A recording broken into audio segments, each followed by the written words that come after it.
RTV app వార్తల్ని క్షణాల్లో చదివే అవకాశం ఉంటుంది. ఒక న్యూస్ పేపర్, ఒక టెలివిజన్ ఛానల్ మీ చేతుల్లో ఎప్పుడూ ఉంటాయి. వారందరికీ నా కృతజ్ఞతలు.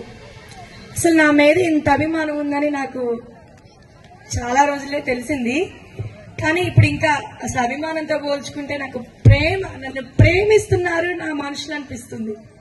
ఈ ఊరిలో నన్ను అసలు ఇంత ఘనంగా అసలు ఇలా ప్రేమిస్తున్నారంటే నేను అసలు చాలా హ్యాపీగా ఉన్నాను. సో ఇప్పుడు ఇక్కడ అందరికి చెప్పేది ఏంటంటే, మహిళలు మహారాణులు, నిజంగా మహారాణులే. ఇందాక చెప్పారు, ఇప్పుడు మన మేడం గారు కూడా చెప్పారు. ఆల్రెడీ నేను స్క్రిప్ట్ ప్రిపేర్ చేసుకున్నాగా మా మేడం చెప్పేశారు. ఇంకెవరు చెప్పినా మన మహిళల గురించి గొప్పగానే చెప్తారు. ఎందుకంటే మన మహిళలందరూ గొప్పవాళ్లే. మీరందరూ ఇలాగే గొప్ప పనులు చేస్తూ గొప్పగా ముందుకు వెళ్తూ ఉండాలి. ఫస్ట్ ఆఫ్ ఆల్ ఆడవాళ్ళకి నేను చెప్పేది ఏంటి అంటే, ఏదైనా ఒక చిన్న సమస్య వచ్చిందంటే, ఏదైనా ఒక చిన్న ప్రాబ్లం వచ్చిందంటే ఆ ప్రాబ్లం ని ఫస్ట్ థింక్ చేయండి. బ్రెయిన్ తో ఫస్ట్ థింక్ చేయండి. థింక్ చేసి మీరే ఆలోచించండి. మీరు ఆలోచించాకే ఏదైనా గానీ బయట ఇతరులకు తెలియచేయండి. ఎందుకంటే మీరు ఆలోచించిన దాంట్లో ఒక మంచి అయినా ఒక చెడైనా ఉంటుంది. అది అందరికీ తెలిసింది. ఒక మ్యాటర్ విషయంలో ఏదైనా మీరు మంచి చేశారు అనుకోండి, అందరికీ మంచిగా అనిపిస్తుంది. మీరు ఏదైనా ఒక చెడు ఆలోచించారు అనుకోండి, అందరు ఆ చెడే ఆలోచిస్తారు. సో నేనేమంటున్నానంటే, మీకు చిన్న ప్రాబ్లం వచ్చినా థింక్ చేసి మీకు మీరే స్ట్రాంగ్ గా నిలబడండి. ఆ సమస్యని మీరు ఎదుర్కొనేలా ఉండాలి. అంటే ఇప్పుడు మగవాళ్ళు చాలా మంది ఉన్నారు. వాళ్ళు ఎంత స్థాయికైనా వెళ్ళగలరు, ఎంతైనా గానీ స్టామినా ఉన్న పర్సన్స్ వాళ్ళు. అలాగే మనం కూడా ఉండాలి. మనం ఎందుకు తక్కువేం కాదు కదా. మనము జాబులు చేస్తున్నాము, మనము కూడా బయటకు వస్తున్నాము, మనము అన్ని రంగాలలో ఉన్నాము. ఎక్కడ మన ఆకాశ వీధుల్లో కూడా వెళ్ళొస్తున్నాము ఆడపిల్లలం ఈరోజు. కానీ ఎందుకు బయట కొన్ని శిక్షలు మన మీద కొన్ని దాడులు జరుగుతున్నాయి. ఆ దాడులు జరగకుండా చాలా వరకు ఇప్పుడు కొంచెం కంట్రోల్ అవుతుంది అని నా ఫీలింగ్.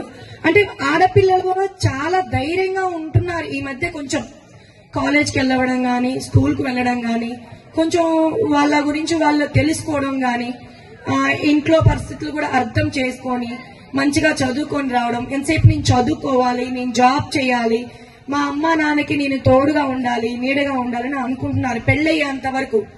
తర్వాత పెళ్ళయ్యాక ఇంకా మీ ఫ్యామిలీకి మీరు ఖచ్చితంగా మీరు మంచి ఉమెన్ అన్నమాట. అలాగే నేనేమంటున్నానంటే, ఆడపిల్లలందరూ కూడా, నేను ఇప్పుడు కొంత ఇక్కడున్న వాళ్ళల్లో కూడా నేను వాళ్ళ ఇంటెన్షన్ నేను అర్థం చేసుకోగలను. ఏమి అంటే, ఒక చిన్న అది భర్త నుంచే కానీ, అత్త నుంచే కానీ, మామ నుంచే కానీ, ఎవరి నుంచి ఒక చిన్న సమస్య వచ్చినా కానీ ఫస్ట్ సూసైడ్. నాకు నచ్చిన పదం అదొక్కటే, సూసైడ్. ఎందుకు చేసుకోవాలి మనం సూసైడ్? నాకు అసలు అర్థం కాదు. మహిళలు మాత్రమే ఎందుకు సూసైడ్ చేసుకుంటున్నారు? ఎందుకు ఆలోచించండి ఒకసారి. సూసైడ్ చేసుకోవాల్సినంత తప్పు పనులు మనం ఏం చెయ్యట్లేదు ఈ ప్రపంచంలో. మనమేంటో మన మనసుకు తెలుసు. మన బయటికి పంపించి మన కుటుంబానికి తెలుసు.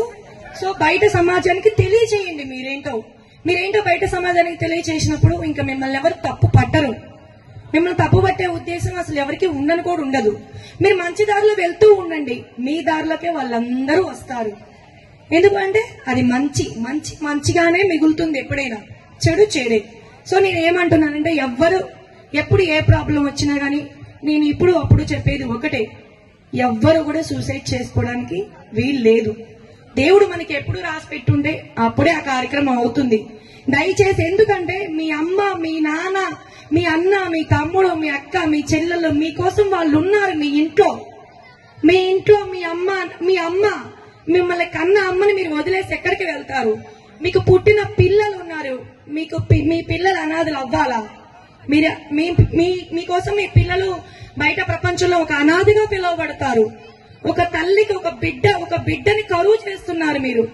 సో నేను చెప్పేది ఎంతసేపు చెప్పినా మీకు ఒక్కటే, ఎంత ఒక భర్త లేని ఉమెన్ అయినా, భర్త ఉన్న ఉమెన్ అయినా, పెళ్లి కాని ఉమెన్, అన్ని రంగాల్లో రాణించే వాళ్ళని ఎక్కడ మనం వెళ్ళిన ప్రతి ఒక్క దగ్గర కూడా కొన్ని ప్రాబ్లమ్స్ వస్తూనే ఉంటాయి అన్ని రంగంలో.